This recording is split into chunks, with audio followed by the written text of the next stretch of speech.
जय हिंद फ्रेंड्स, एक बार फिर बहुत बहुत स्वागत है आप सभी का अपने YouTube चैनल में जिसका नाम है कैंडिडेट चॉइस। जहां पर हम लोग इस समय तैयारी कर रहे हैं सीडीएस और एनडीए एग्जाम की, जो कि 2024 में होने वाला है 21 अप्रैल, और लास्ट 30 डेज रिमेनिंग है। उसमें हम लोग कर रहे हैं इंपॉर्टेंट क्वेश्चंस जो कि एग्जाम में आ सकते हैं। कई बार टॉपिक से क्वेश्चन बने और उसी के अंडर हम लोग कर रहे हैं इंडियन पॉलिटी का सेक्शन, यानी कि सब्जेक्ट वाइज इसको हम कवर कर रहे हैं। तो जो बच्चे नए हैं वो सब्सक्राइब जरूर कर लें, शेयर जरूर करें, लाइक जरूर करें इसको।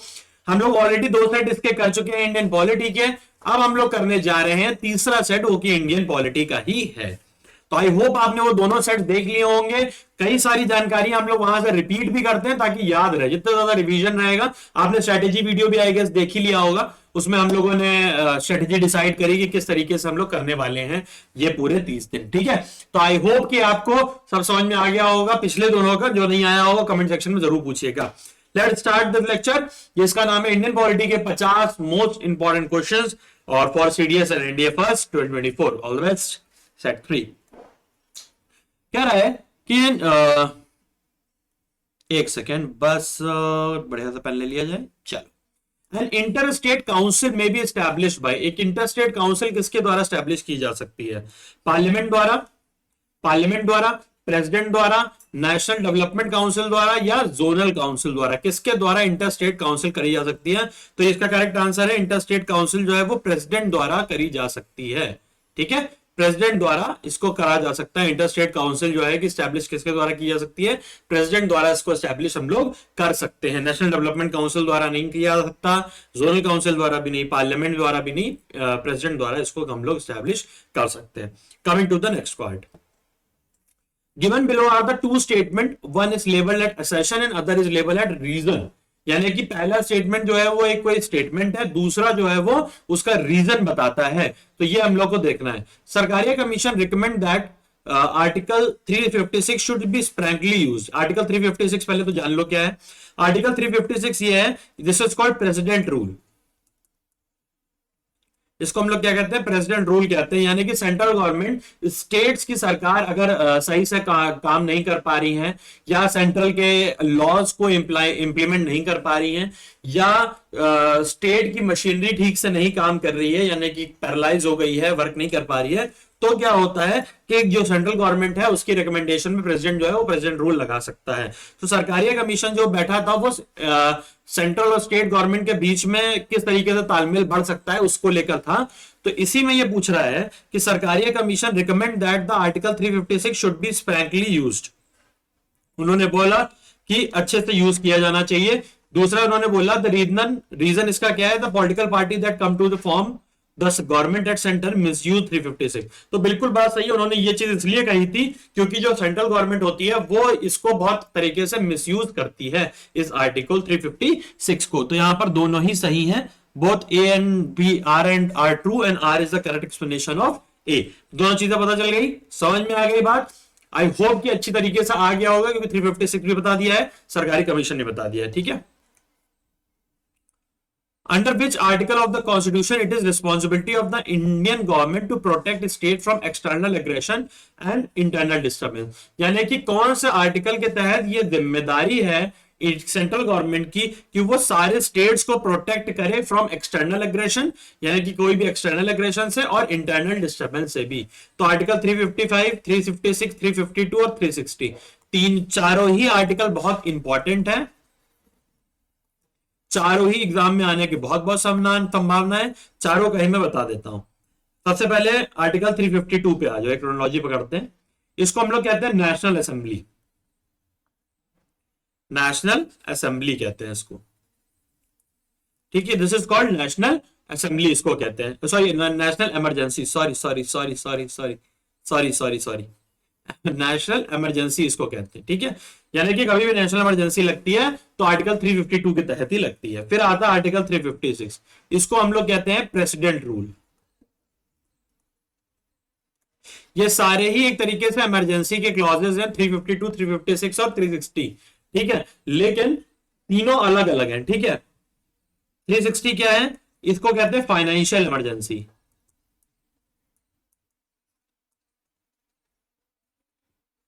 ठीक है। 360 को क्या कहते हैं? Financial emergency. 356 को कहते हैं प्रेसिडेंट रूल। 360 को कहते हैं नेशनल इमरजेंसी। अच्छा, प्रेसिडेंट रूल को हम लोग कॉन्स्टिट्यूशनल इमरजेंसी भी कहते हैं।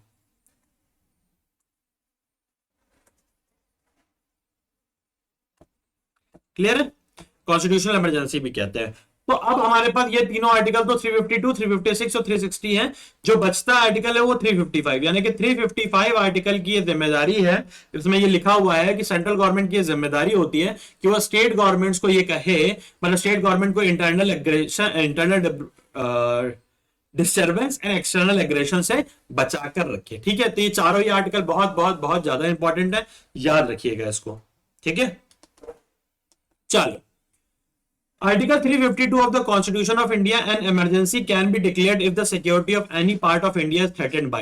कह रहा है कि आर्टिकल 52 मैंने आपको बताया नेशनल इमरजेंसी लगाई जा सकती है, लेकिन अब ये कह रहा है कि आर्टिकल 352 कब कब लगाया जाता है, किन कंडीशंस में लगाया जा सकता है। तो ये ध्यान रखिएगा, वॉर के समय लगाया जा सकता है, एक्सटर्नल एग्रेशन पे भी लगाया जा सकता है, आर्म्ड रिबेलियन पे भी लगाया जा सकता है। इंटरनल डिस्टर्बेंस पे नहीं लगाया जाता है, पहले इंटरनल डिस्टर्बेंस पे लगाया जा सकता था। ठीक है, फिर इसको चेंज कर दिया गया, नाम चेंज करके आर्म्ड रिबेलियन किया गया।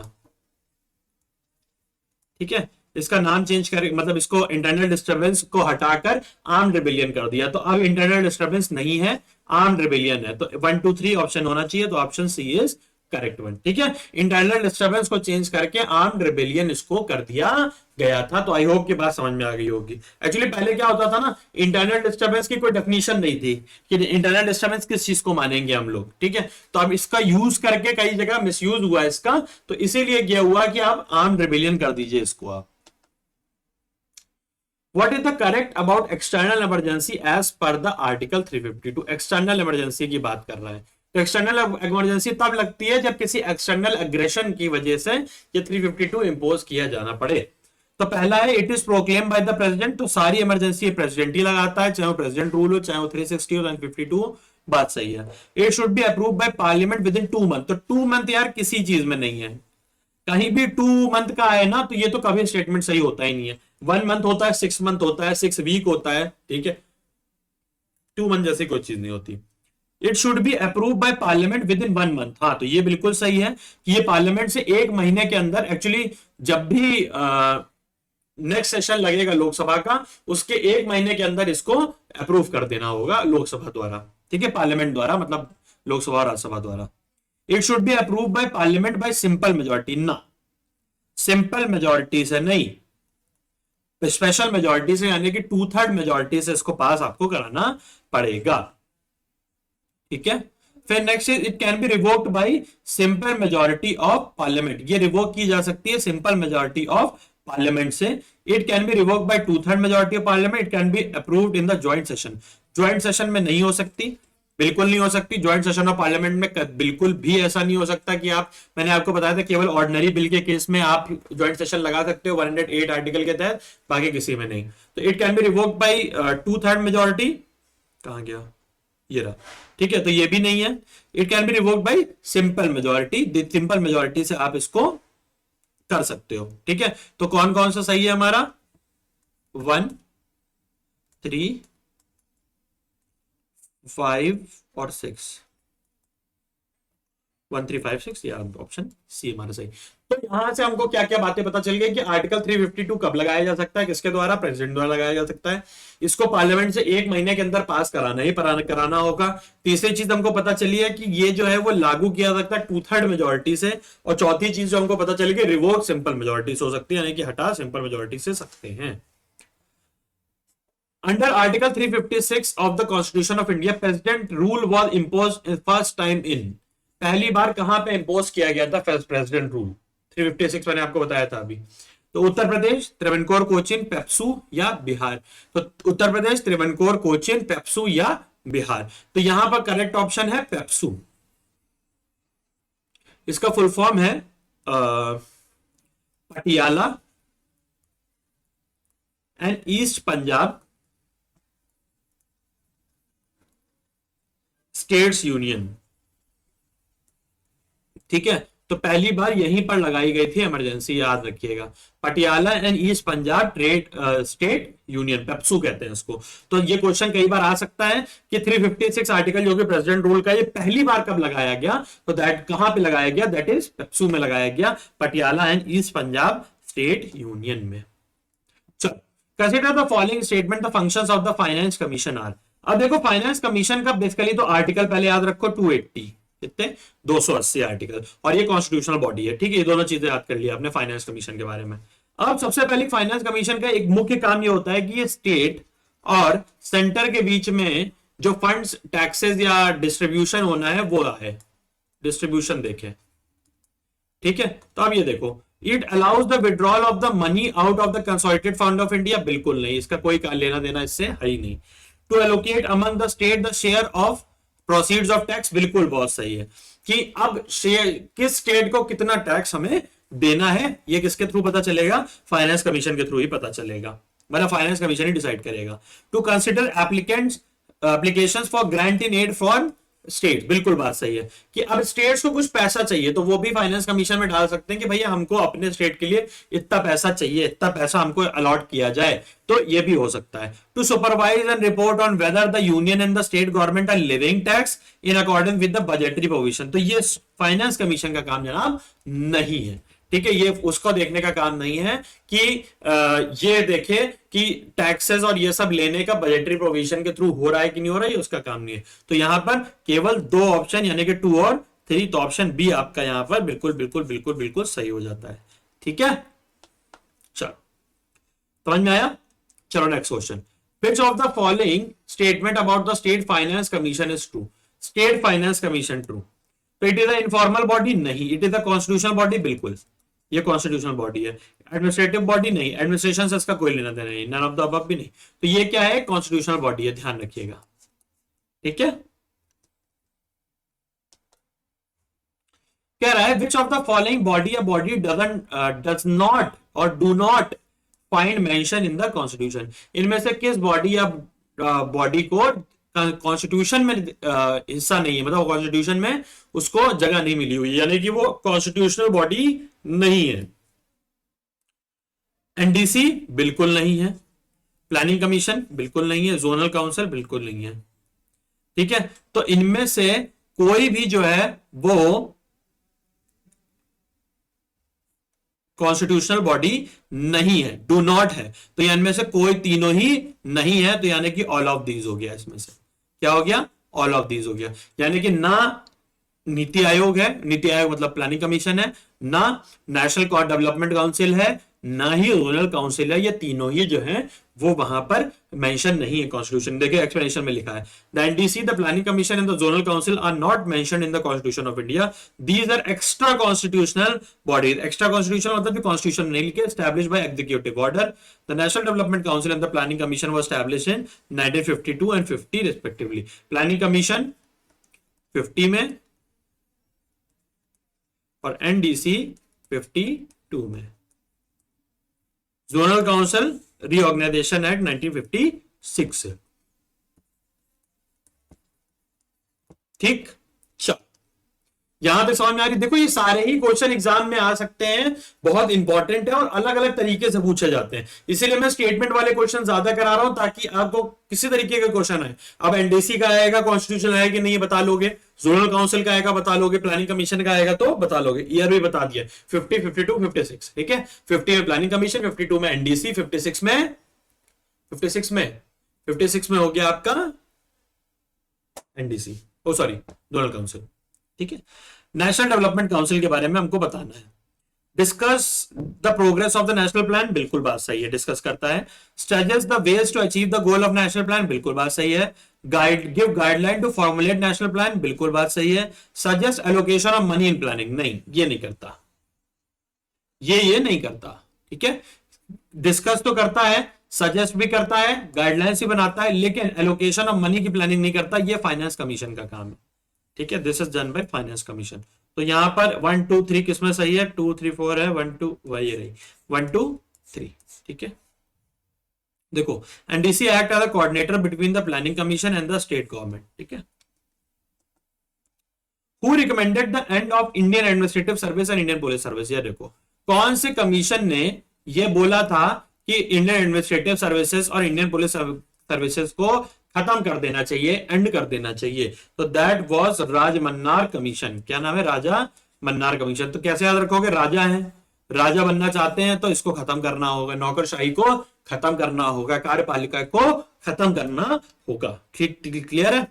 चलो, who is not the ex officio member of the NHRC, national human rights commission के कौन से एक्स ऑफिशियो चेयरमैन नहीं है? तो नेशनल कमिटीज ऑफ माइनॉरिटीज बिल्कुल होता है। National commission of law commission जो है वो इसमें इंक्लूडेड नहीं होता है बेटा।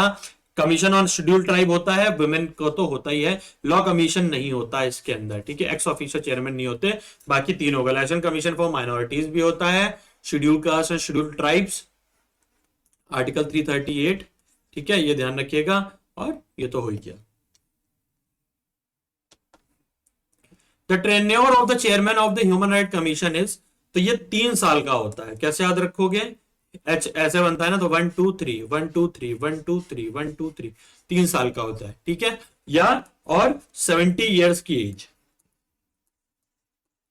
या तो 70 साल का आदमी हो या 3 साल का उसका कार्यकाल हो गया हो, दोनों में से किसी एक पर भी ये हो सकता है, NHRC आ सकता है, ठीक है। Which one of the following has a status different from other 3, यानी कि इनमें से कौन किसका स्टेटस बाकी 3 से अलग है? National class commission, finance commission, NHRC या इलेक्शन कमीशन, ठीक है। तो अब नेशनल बैकवर्ड क्लास कमीशन जो है ये बेटा आर्टिकल 102 की, सॉरी अमेंडमेंट 102 की वजह से ये अब कॉन्स्टिट्यूशनल बॉडी हो चुका है, तो ये भी कॉन्स्टिट्यूशनल है। फाइनेंस कमीशन आर्टिकल 280 हमने आपको बताया था, तो वो भी क्या हो गया आपका? कॉन्स्टिट्यूशनल हो गया। और इलेक्शन कमीशन आर्टिकल 324 मैंने आपको बताया था, तो ये तीनों ही कॉन्स्टिट्यूशनल बॉडी हैं, जबकि NHRC जो है वो कॉन्स्टिट्यूशनल बॉडी नहीं है। NHRC को 1993 में बनाया गया था, ठीक है, ये ध्यान रखना, एग्जीक्यूटिव ऑर्डर के तहत NHRC को, ठीक है। तो ये तीनों कमीशन कॉन्स्टिट्यूशनल है, यानी कि नेशनल बैकवर्ड क्लास कमीशन अब हो गया है 102nd अमेंडमेंट के थ्रू, नेशनल फाइनेंस कमीशन हो गया 280 से, और इलेक्शन कमीशन 324 से। चलो, ये क्लियर है। यहां पर क्वेश्चन देखो, सारे क्वेश्चन में इसीलिए आर्टिकल भी बताते चलो, मेंशन करो कॉपी में। तो UPSC submits its annual report to, किसको सबमिट करेगी? प्राइम मिनिस्टर को, प्रेसिडेंट को, स्पीकर ऑफ लोकसभा को, कि होम मिनिस्टर को? यूपीएससी किसमें मेंशन है? तो आर्टिकल 315 में मेंशन है, ध्यान रखना, ठीक है। तो ये सबमिट करती है प्रेसिडेंट को, और प्रेसिडेंट को और कौन रिपोर्ट सबमिट करता है? कैग सबमिट करता है। कौन सबमिट करता है? कंट्रोलर एंड ऑडिटर जनरल जो है वो भी सबमिट करता है। इसका आर्टिकल बच्चे कौन सा है? आर्टिकल 148 है। कौन सा है? आर्टिकल 148 है इसका, ठीक है, ये ध्यान रखना। क्लियर है? ये भी बताया था, 3 पार्लियामेंट्री कमेटी होती है, जिसमें से एक पब्लिक अकाउंट कमेटी होती है जो कि कैग की रिपोर्ट को एनालाइज करती है और फिर इसको स्पीकर ऑफ लोकसभा के सामने पेश करती है।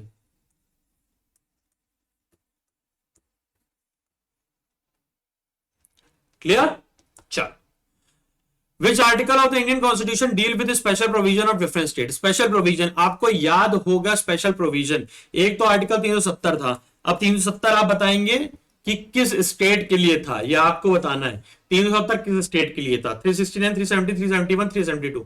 तो करेक्ट आंसर है 371। बाकी जितने को स्पेशल स्टेटस दिया गया है वो सब 371 में दिया गया है, ना कि 370 में। 371 में अब 370 में आप बताएंगे कौन सा स्टेट को रखा गया था, ठीक है। Article 371 of the constitution makes provision for the following state, Jammu Kashmir, Maharashtra, Gujarat. तो जम्मू कश्मीर का तो आपको अभी बता ही दिया है मैंने, देखिएगा, नागालैंड, आंध्र प्रदेश। तो ये 371 पूछा है, तो answer will be Maharashtra and Gujarat. अब यहाँ पे बच्चों को दिक्कत ये होगी कि सर नागालैंड और आंध्र प्रदेश का भी तो होता है, तो हमें ये जानना है कि 371, फिर 371A, फिर 372A B, sorry 371B, 371C, 371 D ऐसे आता है। तो सबसे पहले यहां पर जो है वो महाराष्ट्र एंड गुजरात है, तो हमें इस आर्टिकल की बात पूछ रहा है।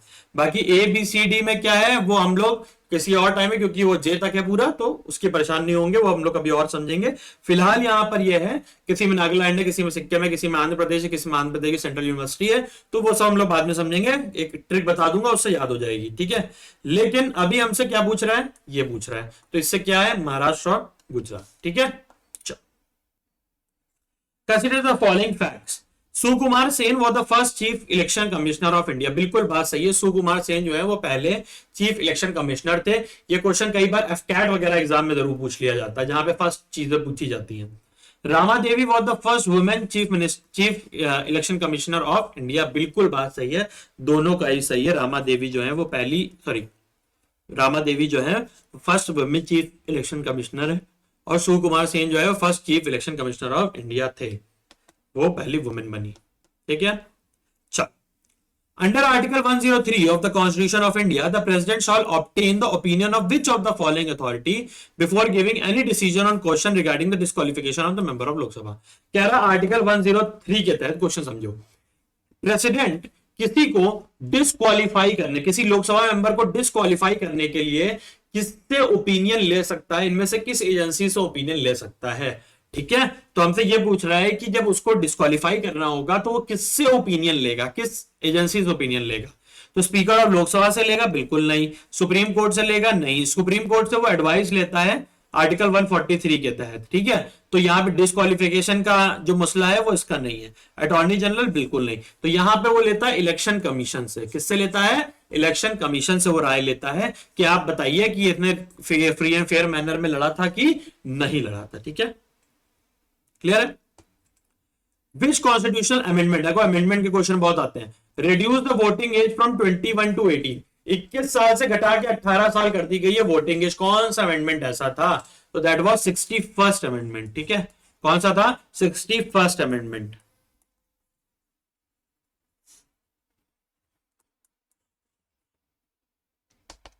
Clear. The 9th schedule of the Indian constitution was added by. 9th schedule कब ऐड किया गया है, तो 9th शेड्यूल बेटा सबसे पहले ही ऐड कर दिया गया, यानी कि पहला अमेंडमेंट जो किया गया है वो 9th शेड्यूल के लिए ही हम लोगों ने किया है, ठीक है। तो आपको याद होगा कि 9th शेड्यूल में है क्या, लैंड रिफॉर्म्स हैं। क्या है, लैंड रिफॉर्म्स है। तो ये फर्स्ट अमेंडमेंट के थ्रू ही 9th शेड्यूल में डाला गया। अच्छा, राइट, एक क्वेश्चन मैं आपसे पूछता हूं, फर्स्ट लेक्चर में पढ़ाया भी है। Right to property, right to property पहले एक फंडामेंटल राइट हुआ करता था, बाद में इसको चेंज करके लीगल राइट बना दिया गया। आपको आर्टिकल बताना है, क्लियर।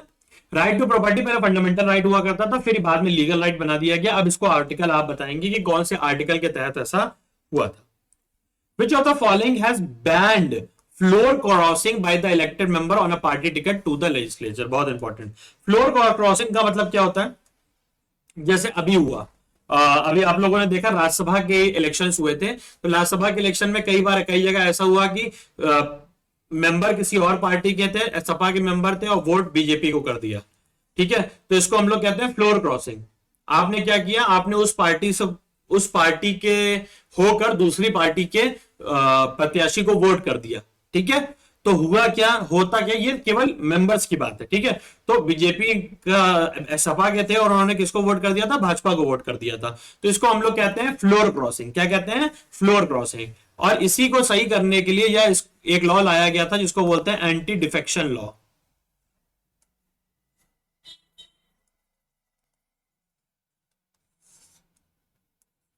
और इसको 10th शेड्यूल में रखा गया था। किसमें, 10th शेड्यूल में रखा। 9th हम लोगों ने पढ़ा लैंड रिफॉर्म, 10th शेड्यूल जो है वो anti defection law.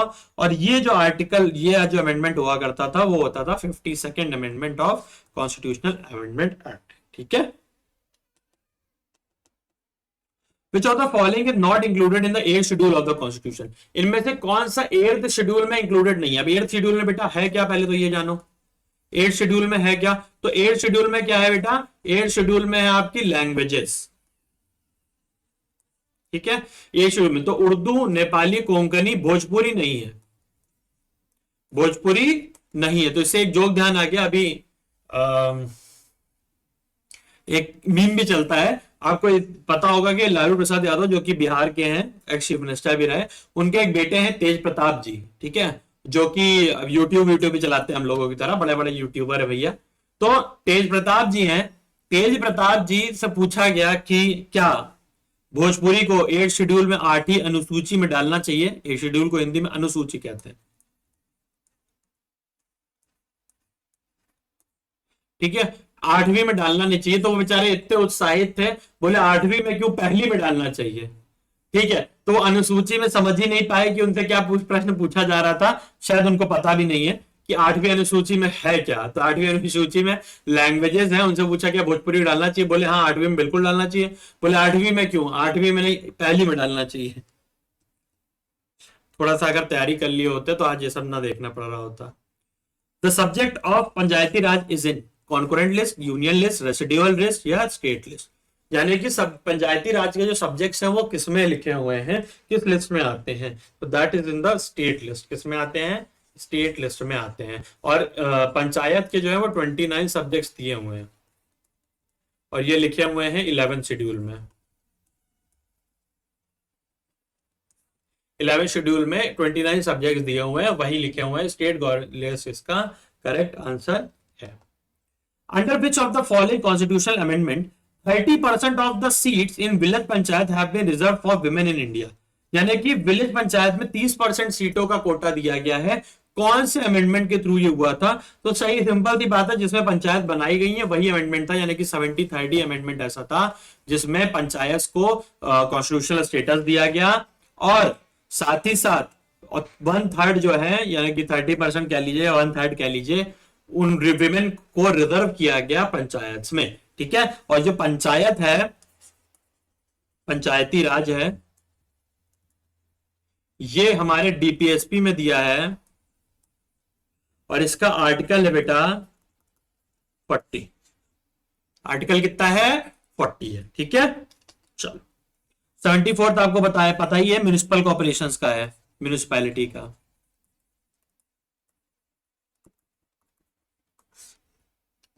Clear? Article 40 of the constitution of India advises the state to work for. अभी बताया आर्टिकल 40 किसके लिए काम करती है? Uniform civil code, organisation of village panchayat, constitution of municipalities, living wages for workers.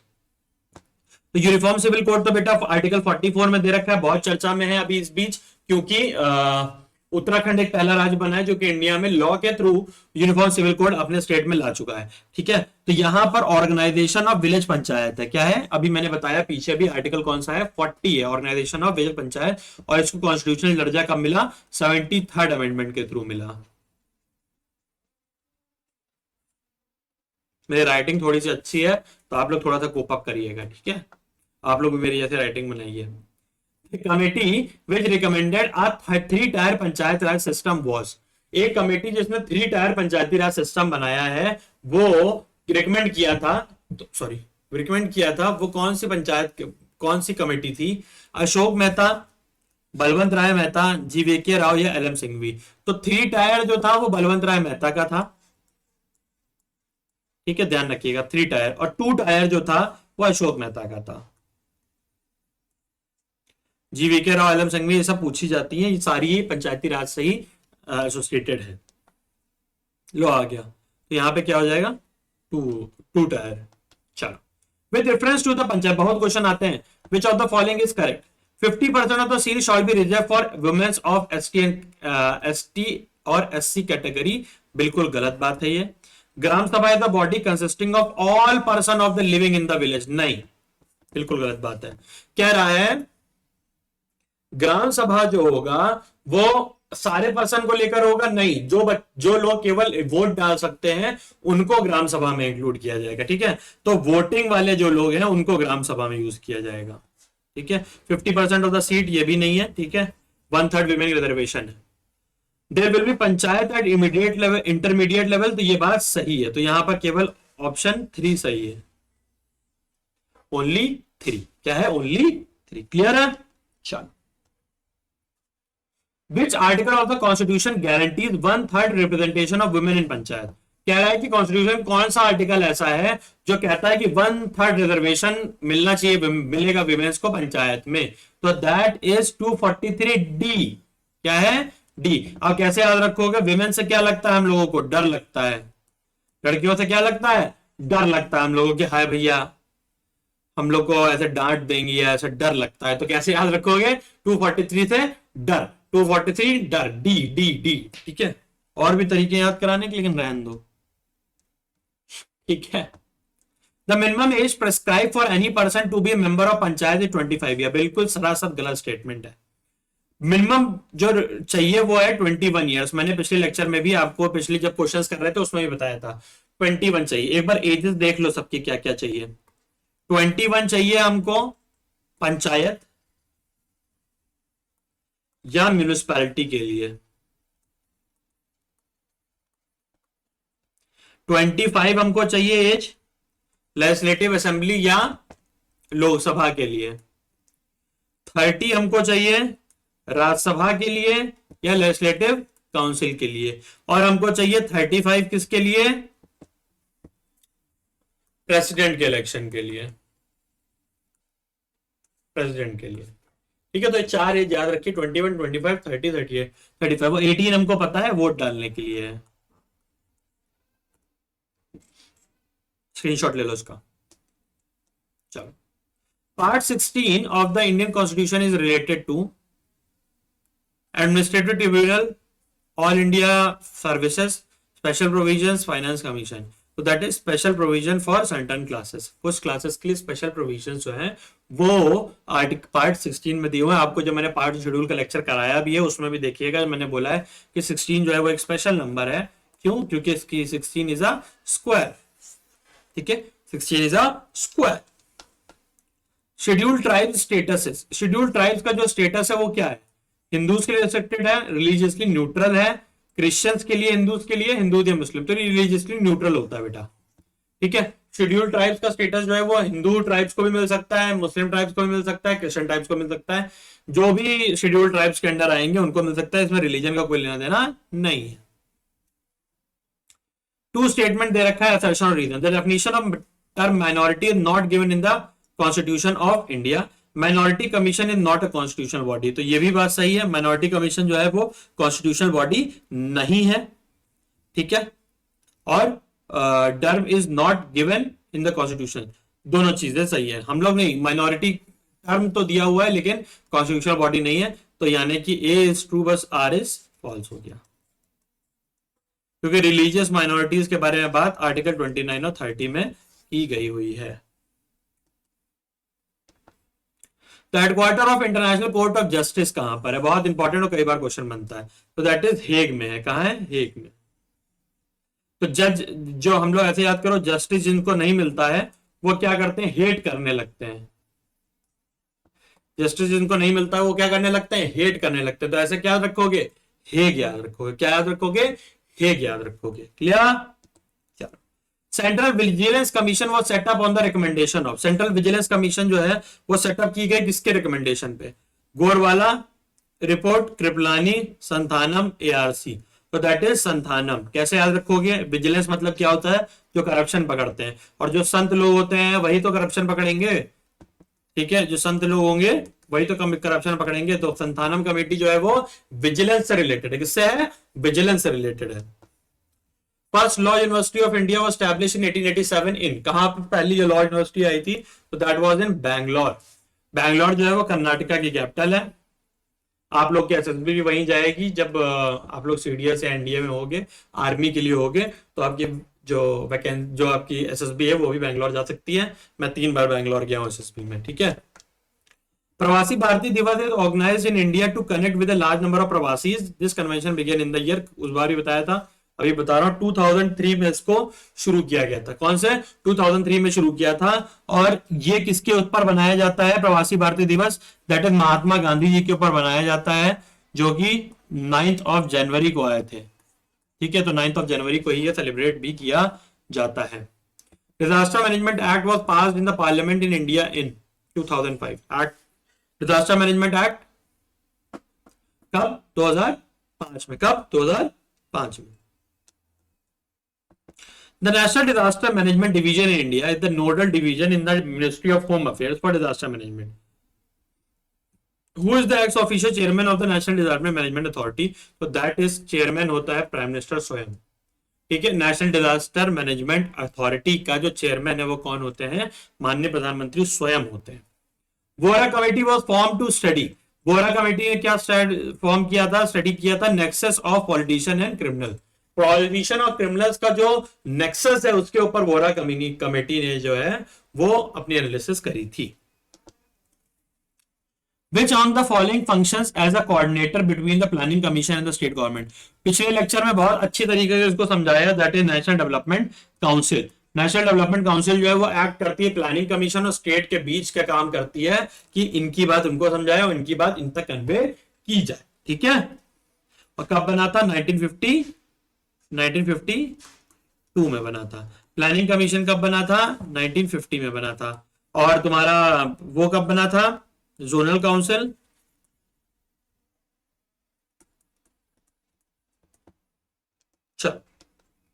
Which of the following is an extra constitutional body, यानी कि constitutional body नहीं भी है एक तरीके से। तो फाइनेंस कमीशन तो है, इलेक्शन कमीशन है, इंटरस्टेट काउंसिल भी है, नीति आयोग नहीं है।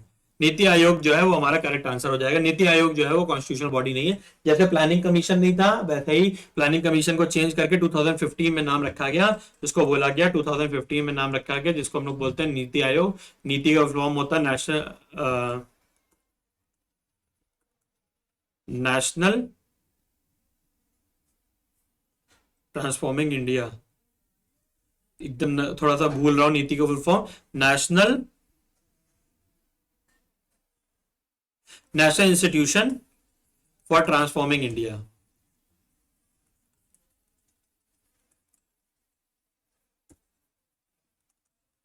ठीक है, national institute for transforming India. The finance commission constituted for a period of 5 years। 5 साल की फाइनल कमीशन कंस्टिट्यूट किया जाता है। How many times financial emergency लगाई गई है? अब तक हिंदुस्तान में कितनी बार फाइनेंशियल इमरजेंसी लगाई गई है? तो ये सबसे अच्छी बात ये है कि अभी तो एक भी बार फाइनेंशियल इमरजेंसी हमारे देश में लागू नहीं की गई है बेटा। विच of the following can not be suspended during the national assembly? यानी कि देखो आर्टिकल सस्पेंड किए जाते हैं नेशनल इमरजेंसी के दौरान, तो इनमें से कौन सा आर्टिकल नहीं सस्पेंड किया जाता है? तो that is article 20 and article 21। 20 क्या है? इसके अंदर तीन सब आर्टिकल्स आते हैं। 21 क्या है? Right to life. President can declare national emergency on the basis of armed rebellion पे कर सकता है, वॉर ऑफ एग्रेशन पे कर सकता है, वॉर पे भी कर सकता है, all of the mention above mentioned reasons. Public, which of the following are financial committees of Indian Parliament? Financial committees Indian Parliament की कौन सी है? Estimate Committee, Public Account Committee, Committee on Public Undertaking, Joint Committee on Salaries and Allowances for Member of Parliament। तो ये नहीं है, बाकी parliamentary committee 3 ही है। आपको मैंने पहले भी बताया, अभी बता रहा हूँ। Public account committee, committee on public undertaking, estimate committee. इसका ये भी बताया था, पब्लिक अकाउंट कमेटी में 15 और 7 के रेशियो में मेंबर्स होते हैं, इसमें भी 15 और 7 के रेशियो में होते हैं। इसमें जो है केवल लोकसभा के मेंबर होते हैं। द मिनिमम नंबर ऑफ जजेस of supreme court required for hearing any case involving interpretation of constitution. यानी कि अगर कॉन्स्टिट्यूशन को इंटरप्रेट करना है तो मिनिमम कितने जजेस होने चाहिए उस बेंच में? तो मिनिमम 5 जजेस होने चाहिए। कितने होने चाहिए? 5 जजेस होने चाहिए। तो आई होप कि आपको ये सारे क्वेश्चन समझ में आ गए होंगे, आपने कर लिए होंगे, अच्छे से कॉपी में नोट कर लिए होंगे। कई सारे जो आप तीनों लेक्चर देखेंगे तो एक फ्लो बनेगा, फ्लो बनके काफी सारी चीजें मैंने कॉमन इसमें बताई हुई हैं, वो आपको तैयार होंगे। इसी के साथ हमारे 150 क्वेश्चंस कंप्लीट हो गए इंडियन पॉलिटी के। आई होप आपने अच्छी तरीके से कर लिए होंगे। इस वीडियो को अच्छी तरीके से शेयर कीजिए, लाइक कीजिए, सब्सक्राइब कीजिए चैनल को, ताकि ये ज्यादा से ज्यादा स्प्रेड हो सके और बच्चों के एग्जाम अच्छी तरीके से हो सके। जल्दी मिलते हैं नेक्स्ट लेक्चर में, तब तक के लिए जय हिंद, जय भारत।